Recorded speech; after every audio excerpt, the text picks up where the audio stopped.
Bom dia, irmãos e irmãs, graça e paz. Graça e paz, irmãos. Gente, hoje nós estamos começando uma nova série, a série Ser Igreja. Nós sonhamos em ser uma igreja cheia de vida, onde homens e mulheres tomados pelo Espírito Santo servem a Deus com santo temor no coração. Onde os relacionamentos são marcados pelo amor, onde cada membro é comprometido com a missão, e então serem agentes de salvação. Esse é um alvo, é um desafio muito grande, e alguns questionam, será possível? Na verdade, aos olhos humanos é impossível a gente ser uma igreja dessas. Isso porque tudo começou lá atrás. Depois você pode ler com calma em Gênesis 11, com o conhecido advento lá da Torre de Babel, quando as pessoas que estavam erigindo aquela torre passaram a se desentender, porque Deus confundiu as suas línguas. Então, desde aquele tempo, a humanidade passou a se desentender. E não precisa nem ser entre pessoas de idiomas diferentes. Gente no mesmo país, falando a mesma língua, pode ser morando até debaixo de um mesmo teto. Não se entendem. Violência doméstica está aí no noticiário todos os dias, para confirmar essa terrível situação. A humanidade tem demonstrado uma total incapacidade de convívio harmonioso.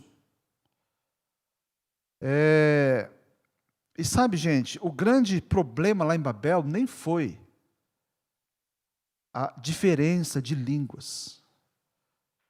A confusão ali se deu por causa da rebelião contra Deus, o que a Bíblia chama de pecado. Então, o pecado ele se manifesta nas relações humanas, na forma de orgulho, de vaidade, egoísmo, indiferença, maldade, falsidade, inveja, ciúmes, que gera toda sorte de confusão, impossibilita a paz e estabelece o que é a guerra. E a igreja é formada por pessoas assim, gente assim. Por isso, quando Deus resolveu inaugurar a igreja, quando Deus inventou algo chamado igreja, Ele o fez não sem enviar o Espírito Santo. O nosso Senhor Jesus Cristo enviou o Espírito Santo, e esse evento é emblemático. Você pode ler com calma lá em Atos 2, quando no dia de Pentecostes, o Espírito Santo veio com muito poder, e então, reunido naquele cenáculo, onde eu tive a alegria de estar presente uma vez, lá em Jerusalém, naquele salão bem maior do que esse templo aqui, pessoas que falavam diversas línguas diferentes. Eles estavam ouvindo os apóstolos falarem e todos entendiam na sua própria língua, porque o Espírito Santo trouxe entendimento. Houve o milagre do entendimento. Deus estava presente e o povo então se entendia. Na verdade, o Pentecostes a gente vê como o soro divino para o problema de Babel. Se antes, o povo que falava uma mesma língua enfrentou aquela confusão toda, e então as línguas se multiplicaram, no Pentecostes aconteceu exatamente o oposto. Mas a língua é apenas um detalhe, era a ação do Espírito Santo que trouxe, naquele meio de pessoas totalmente diferentes, que falavam línguas diferentes, culturas diferentes, eles passaram a se entender. E a partir desse dia, assim como Cristo esteve presente no mundo, o Espírito Santo passa a estar presente no meio da igreja, e através da igreja. Não apenas presente, mas o Espírito Santo trouxe, junto com a presença dele, um presente para a igreja, para cada crente. O quê? Dons espirituais. E a gente quer falar sobre isso. O que são dons? Você que é novo ainda na igreja. Gente, eu tenho como um dos hobbies trabalhar com madeira. E então, eu preciso de várias ferramentas. Ao longo desses 20 e tantos anos de casado, eu fui montando a minha oficina, e eu tenho diversos tipos de ferramentas. Eu tenho desde um simples martelo. Né? Esse martelo é simples, já tem acho que uns 30 anos já de existência, não acaba a pilha, né? Funciona sem energia, é uma maravilha. Né? Compre esse martelo Tramontina. Não é merchandise não, né? Eu tenho até ferramentas um pouco mais especiais, como essa tupia de coluna. Né? Duvido que tem uma mulher aqui que entenda o que é isso aqui. Né? Não tem noção. Nem a Cecília. Nem a Cecília sabe. Isso aqui é uma ferramenta bem específica, tem a sua importância, seu lugar lá na minha oficina. Então, eu quero que você pense nos dons como ferramentas. Ferramentas que Deus, na pessoa do Espírito Santo, colocou em suas mãos para você servir a um propósito, porque toda ferramenta tem um propósito específico. Não faz sentido você ter uma ferramenta e não usá-la quando for necessária. Então, o propósito de Deus através de você, muitas vezes passa pelo uso do dom que Deus confiou. O tema de hoje é a coisa certa do jeito certo. Você pode deixar a sua Bíblia aí na sua casa, ou então você pode acompanhar na tela. 1 Coríntios capítulo 12. Diz aí o verso 1. Irmãos, quanto aos dons espirituais, não quero que vocês sejam ignorantes. Então, Deus quer que a gente entenda sobre os dons do Espírito Santo. Aí a gente pula para o versículo 4. Há diferentes tipos de dons, mas o Espírito é o mesmo. Há diferentes tipos de ministérios, mas o Senhor é o mesmo. Há diferentes formas de atuação, mas é o mesmo Deus que efetua tudo em todos. A cada um, porém, é dada a manifestação do Espírito visando ao bem comum. Quantos crentes no Senhor Jesus temos aqui? Ok? Se você é um crente no Senhor Jesus, você tem um dom espiritual. Todos. O texto diz que a cada um Ele deu. Né? Agora, nem todos têm o mesmo dom, concorda? Vocês jamais verão a mim dirigindo o louvor. Né? Essa aqui não é minha praia. Né? Aqui temos o pessoal do louvor que manda muito bem, muito menos tocando instrumento. Né? Isso não vai acontecer. A gente tem dons diversos. Nem todos têm o mesmo dom. Todos temos dom, mas nem todos temos o mesmo. Os dons são diversos. Agora, apesar de serem diferentes, todos os dons têm o mesmo fim, o mesmo propósito. Versículo 7 fala, o bem comum, que é a edificação da igreja. É para isso que serve o dom. O dom não é para enfeite, o dom não é para eu me sentir bem, muito menos para eu me exibir a minha espiritualidade. O dom, ele serve para edificar a igreja. Agora, por que uns recebem um determinado dom, outros recebem outro? Qual o critério que Deus usou? Porque Ele gosta mais de um, menos de outro. Um é mais santo, outro é menos santo. Mais consagrado, outro é menos consagrado. O que a Bíblia diz? Verso 11, e depois o 18. Todas essas coisas, porém, são realizadas pelo mesmo e único Espírito. E Ele as distribui individualmente a cada um como quer. De fato, Deus dispôs cada um dos membros no corpo segundo a sua vontade. Qual o critério? A vontade de Deus. Simplesmente assim, Ele escolheu. Ninguém é melhor porque tem um dom mais vistoso, que dá mais ibope. Nada disso, o critério é exclusivamente a vontade, é prerrogativa dele. Ele é o dono, ele dá para quem quer. Ele decide e dá, simples assim. É somente isso, irmãos. A gente pode até pedir, pode até buscar o dom que a gente quer. Mas no fim, Quem decide é Ele. Cada um, os dons são diversos. Aqui já cai por terra aquele pensamento que associa o dom de falar em línguas ao batismo do Espírito Santo exclusivo. Que o selo do Espírito Santo sobre aquele que foi batizado com o Espírito Santo é o dom de línguas. A Bíblia não fala isso. O texto não nos permite chegar a essa conclusão. Porque eu sei que muita gente já foi oprimido por isso. Falou assim, pastor, acho que eu não tenho dom.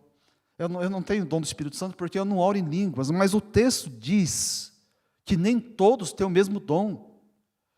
Essa é uma doutrina que não é bíblica. É forçação de ideia, de pensamentos que foge às Escrituras Sagradas. Como esses dons se relacionam? Por que tantos dons diferentes? Né? Existe hierarquia, grau de importância? O que as Escrituras nos informam? Vamos lá, verso 12.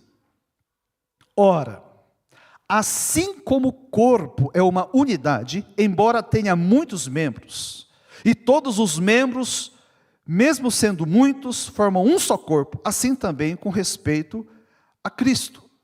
Olha só, Paulo, para fazer os crentes lá de Corinto entender, ele relaciona os dons espirituais aos membros do corpo. Olha o seu corpo.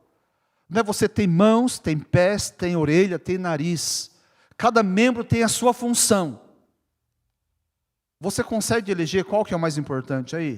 Fala assim, hoje você vai ter que eliminar uma coisa que você não gosta. E aí, o que você elimina? Eu já conheci gente que fala assim, eu odeio meu nariz, pastor. Meu nariz me faz eu sentir um tucano. Então eu falei assim, não, arranca o nariz, joga fora. Eu não gosto do formato das minhas pernas. Você arrancaria suas pernas, né? Por causa de todos os dons os membros que nós temos, a gente tem um corpo. O corpo é formado pela somatória de todos os membros que você tem. Assim também, a igreja que é o corpo de Cristo, ela com todos os dons, ela se torna um corpo perfeito, né? Tem unidade. E a cooperação, os membros são interdependentes. A gente tem como o pastor Mateus falou, a igreja participou intensamente dessa ação de inverno. Quem não pôde participar participou preparando as coisas, participaram doando agasalhos, alguns ofertaram recursos, mesmo em dinheiro, com isso foi feito compra, preparo. Tem gente que chegou muito cedo, preparou as coisas, até criança pequena, né, participou, acordando 5 horas da manhã, para que pudéssemos ir na direção dos moradores, não de rua, né? Eles não vão falar morador de rua, pessoal em situação de rua, gente sem teto, que nesse frio está dormindo no relento. Mas se todo esse preparo tivesse sido feito com as mãos, e a gente não tivesse as nossas pernas para levar, aquilo ia morrer ali.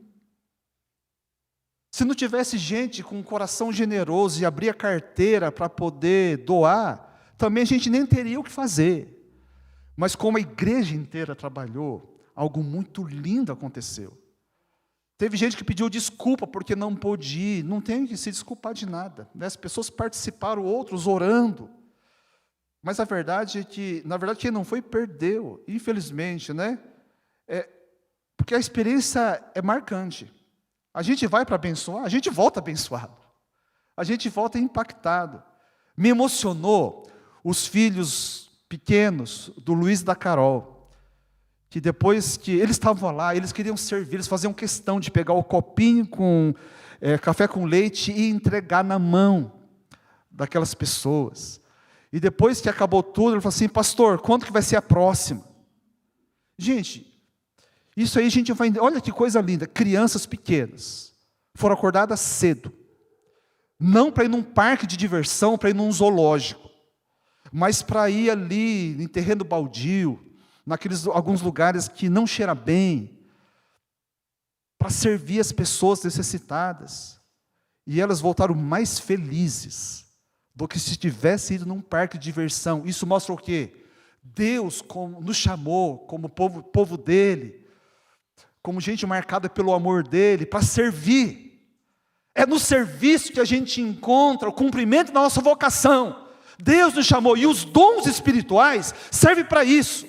A gente precisa de todos os dons, para que através dele a gente possa servir a igreja e a missão que a igreja tem, de anunciar Jesus Cristo, o nosso bendito Salvador, para que seja Salvador deles também, porque é isso que nós fizemos.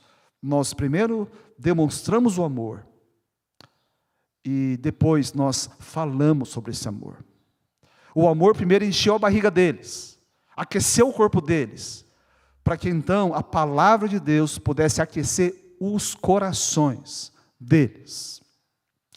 Muito bem, versículo 27. Ora, vocês são corpo de Cristo, e cada um de vocês individualmente é membro desse corpo. São todos apóstolos? São todos profetas? São todos mestres? Têm todos o dom de realizar milagres?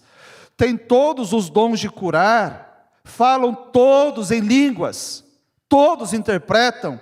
A resposta qual que é? É não. É não.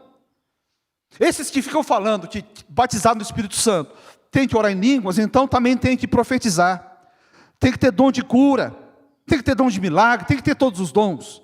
O texto está claro aqui, irmãos. Vamos parar de falar aquilo que a Bíblia não diz. Agora, tem um problema sério quando o crente não valoriza o dom que recebeu de Deus. Porque quem não valoriza o dom que recebe de Deus, geralmente inveja o dom que o outro recebeu. Porque aquilo que a gente valoriza ou não na vida, tem muito a ver com comparação, na verdade. Como você descobre que o seu cabelo é bom ou não é bom? Quando você nasce, para você é tudo a mesma coisa, né? Aí você encontra alguém que fala, caramba, aquela assim, hein? Eu odiava ter meu cabelo, né? Porque eu molhava, penteava, aí quando secava, ele subia assim, né? É um negócio assim, era horrível, eu não gostava. Eu olhava e gente que tem cabelo mais ondulado, a da Natália, cabelo bonito. Naquele tempo, eu ia pensar no cabelo igual a da Natália, talvez, né? Mais bacana. E o dom espiritual, na igreja tem gente assim. Tem gente que se acha o patinho feio e inveja todo mundo. E acha que Deus não gosta dela porque o dom que recebeu é muito fraco. Imagine se na igreja todo mundo tivesse o dom de mestre. Quando a gente fala assim, dom de mestre, nessa igreja, a primeira pessoa que vem à cabeça é pastor Mateus. Né? Ele consegue estudar, ele consegue extrair verdades bíblicas e sabe transmitir. Louvado seja Deus por esse dom, e Ele tem usado com muita responsabilidade. Mas, se não tivéssemos o pessoal que vive escondido, que é o pessoal da transmissão, aí o que ia acontecer? Todo esse conhecimento ia ficar muito limitado. Ia ficar limitado a 20 pessoas, só quem está no presencial. Mas porque tem o pessoal da transmissão, isso é multiplicado às vezes por 20. Porque tem culto nosso que chega lá a 400, somando tudo. Né, visualizações. Percebe a importância? Quando a gente fica em apenas um dom, tudo fica muito limitado. Entenda então, meus irmãos, que o seu dom foi dado pelo Espírito Santo. Você crê nisso? Foi dado. Por isso dê importância. Valorize o seu dom. Como é que você valoriza? Usando e desenvolvendo. Mateus tem dom de ensino, mas ele não fica satisfeito somente com aquilo que aprendeu, ele continua desenvolvendo. Ele estuda mais, e procurando novos recursos para comunicar. Assim, a gente mostra que está valorizando. Por outro lado, se você não receber um dom, é que esse dom não é para você. Ai, por que eu não consigo cantar daquele jeito? Não é, então não é, filho. Canta você lá na congregação, canta no chuveiro. Né, mas não põe no microfone, tenha misericórdia do ouvido dos irmãos, né? Ou como diria um amigo meu que é pastor, fala assim, se você não recebeu um dom, ele fala dom mesmo, né? Um dom, não se meta besta, cara, porque não é para você. Porque quando a gente se mete a besta, o negócio é triste, né? O dom é para trazer alegria, edificação, não tristeza. Muito bem. Verso 31, olha o que ele diz. Entretanto, busquem com dedicação os melhores dons. Qual é o melhor dom? E agora? Vamos fazer uma votação aqui. Qual que é o melhor dom? Vamos voltar para as minhas ferramentas. A resposta é óbvia quando a gente pensa em ferramentas. A resposta é depende. Se eu preciso fazer um acabamento, está vendo essa porta aqui?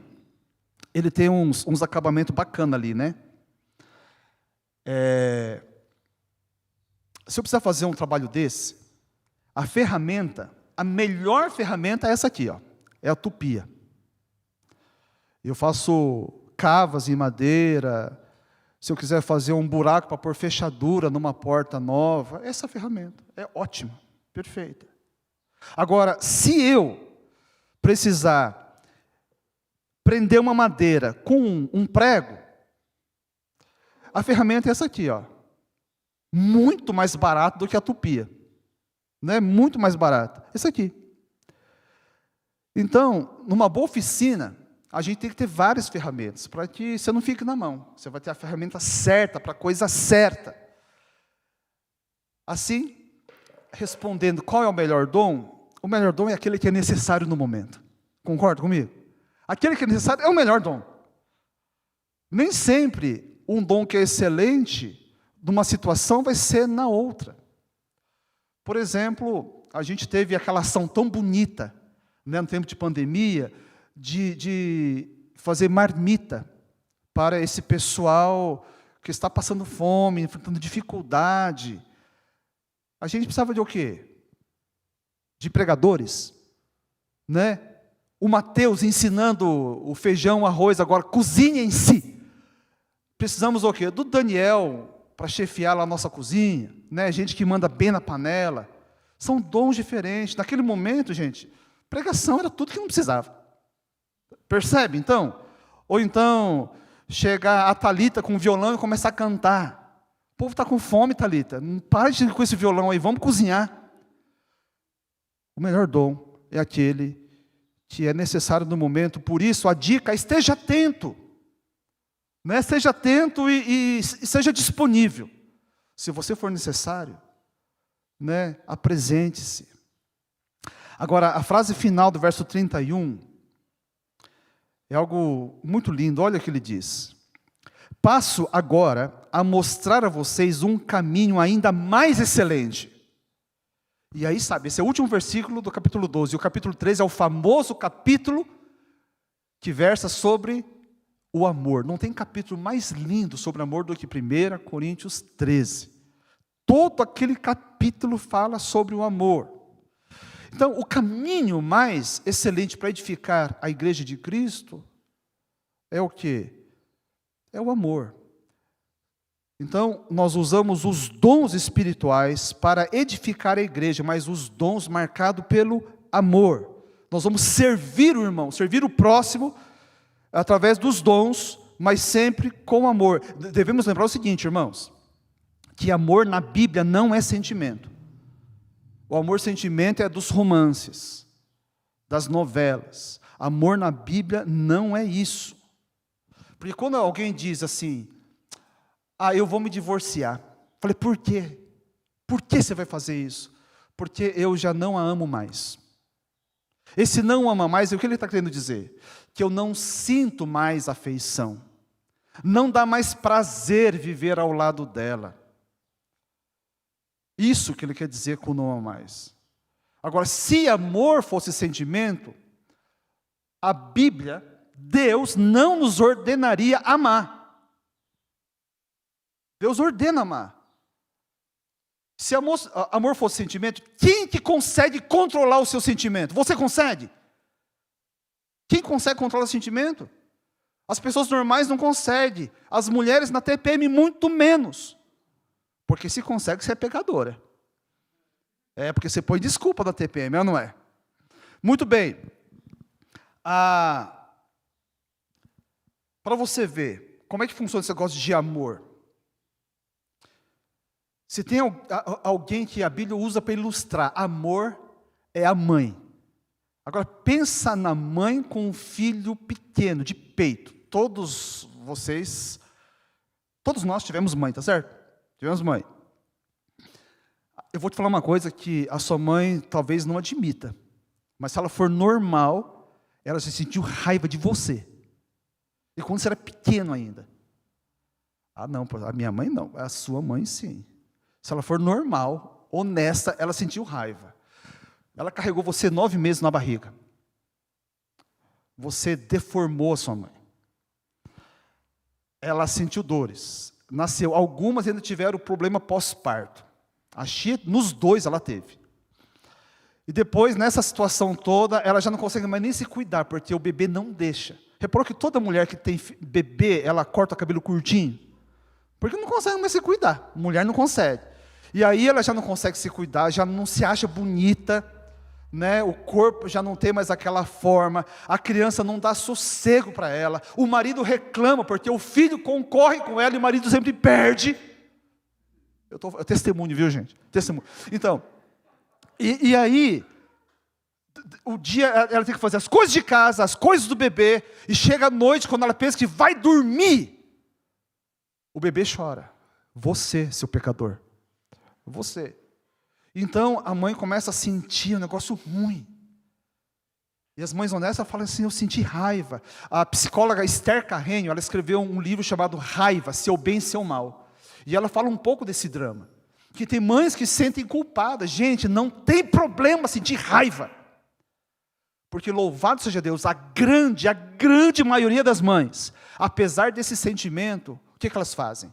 Elas seguem amando os seus filhos, de maneira prática.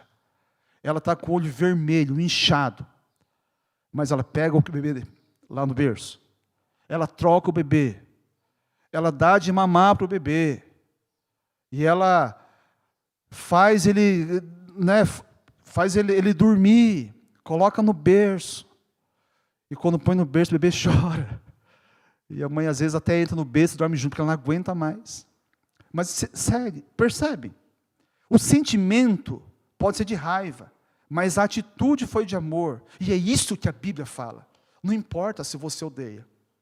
Porque, veja bem, esposa, se toda vez que você sentisse raiva, desse vazão para essa raiva, não teria mais marido vivo aqui dentro. Amém ou não? Muito bem. Já concordaram. É isso mesmo, né? A verdade é essa. Então, essa mãe fez tudo isso. Já pensou? Quantas mães, o bico do seio rachado, em lágrimas, deu de mamar para o seu filho. E apesar de tudo, ela continua amando. Se sua mãe está do seu lado aí você podia dar um abraço nela agora. Né? Agradeça a sua mãe. Ô menino, sua mãe está aqui. A gente tem que ter uma gratidão. É uma coisa assim, é monstro a coisa, né? Então, gente, sentimento é uma das coisas mais instáveis que há. Não podemos ficar refém das emoções para amar. Servir e amor implica em depositar o nosso olhar no outro. No outro. E não no próprio sentimento. Por isso, o oposto de amor na Bíblia não é ódio, é egoísmo. Né? O que eu vou falar agora não escandalize, é um mito grego, tá? O mito de Narciso. Narciso era um jovem muito bonito, extremamente bonito. E é lógico, quando surge alguém assim, as meninas caem em cima, não é? Vocês, moças, sabem disso. E as meninas ficaram encantadas, e todas queriam, só que ele não queria saber, ele desprezava todas. Ele estava muito feliz consigo mesmo. E esse tipo de comportamento desagradou demais, né, a deusa Nêmesis, de modo que ela o condenou a se apaixonar por si mesmo. E então um dia ele estava numa fonte de água cristalina, onde nunca ninguém tinha passado antes. E quando ele chega diante daquela fonte, ele vê o reflexo de si. Mas ele não percebe isso, e ele vê um jovem belíssimo, e ele fica encantado por essa imagem que era dele mesmo. Ele fica tão encantado que ele não conseguia sair de lá. E com o tempo, ele morre por inanição. Porque é isso. O amor que não é voltado para o outro, e voltado apenas para si, nos mata de inanição. A gente deixa de relacionar, deixa de viver. A alma definha sem relacionamentos. Somos membros de um mesmo corpo, que é o corpo de Cristo, e todos nós temos dons. Através desses dons nós vamos servir uns aos outros, servir a igreja de Cristo e o propósito que Deus tem para a igreja. Por isso, use o seu dom.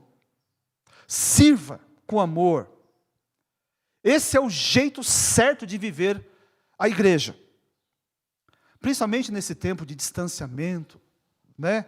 Que a gente começa a ficar até mais, sei lá, vulnerável, sensível para tantas coisas. Seja aquele que vai abençoar o outro. Na nossa igreja, nós temos pequenos grupos, onde a gente pode relacionar com um número menor de pessoas, porque não dá para relacionar com todo mundo. A nossa igreja é muito espalhada. Se você não sabe, a gente tem membros desde Guarulhos, temos em Santa Isabel, temos em Mogi das Cruzes, temos em Itaquá, temos em Arujá, temos aqui em Suzano, e agora até no Japão nós temos. Como que a gente vai relacionar com? Não tem como. Mas os pequenos grupos é um grupo pequeno de pessoas, de crentes, sabe, que se reúne para a gente viver essa dinâmica entre nós e através de nós. Por exemplo, essa ação de inverno, essa iniciativa nasceu num grupo pequeno. E depois foi compartilhado com a igreja e os demais puderam participar.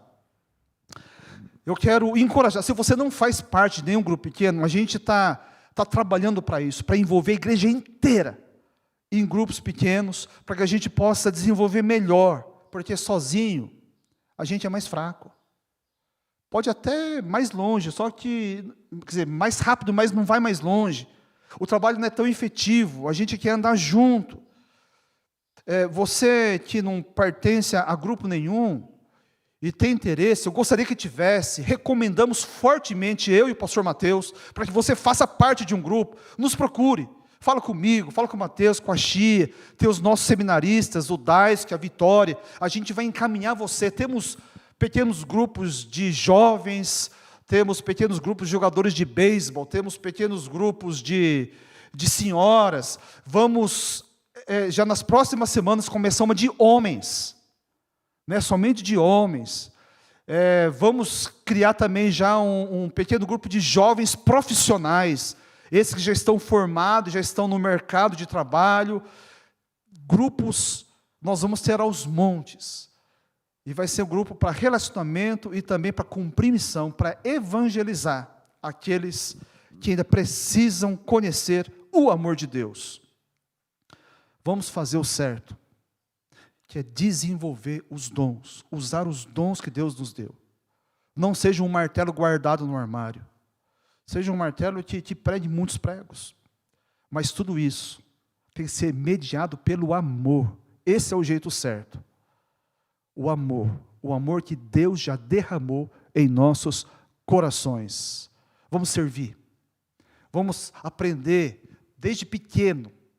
A gente subestima as crianças, o Daniel e Thomas, né, tão pequenos, já aprenderam que o jeito de fazer a vida ter brilho é servindo o nosso Senhor. Não tem alegria maior. Vamos servir juntos. Use o seu dom. Deus abençoe. Curva sua cabeça.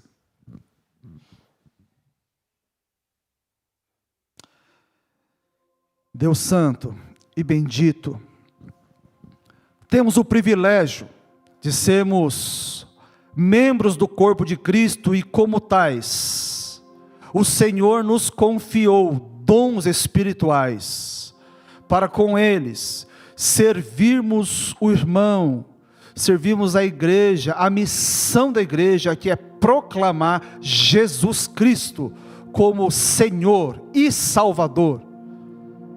queremos aprender a fluir nos dons espirituais.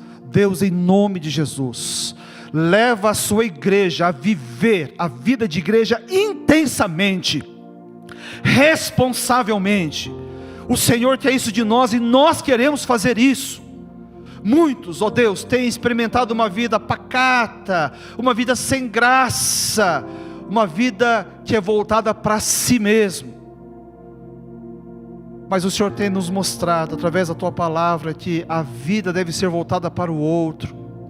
A vida que não é voltada para si, para servir aos próprios anseios e desejos, mas servir à necessidade do outro.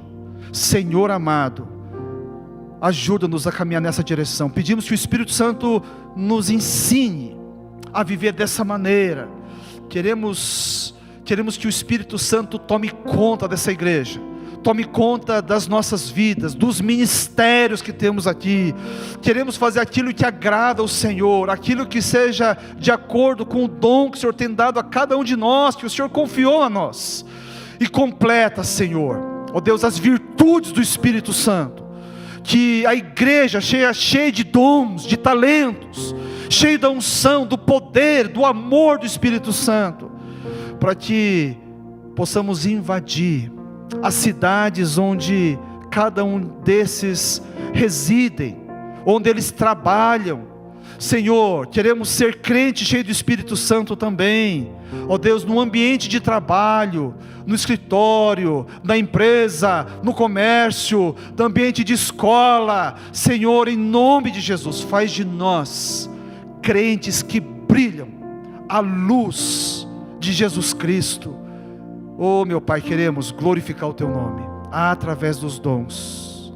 Que Jesus Cristo seja honrado no meio de nós e através de nós. É no nome de Jesus que oramos. Amém. Amém.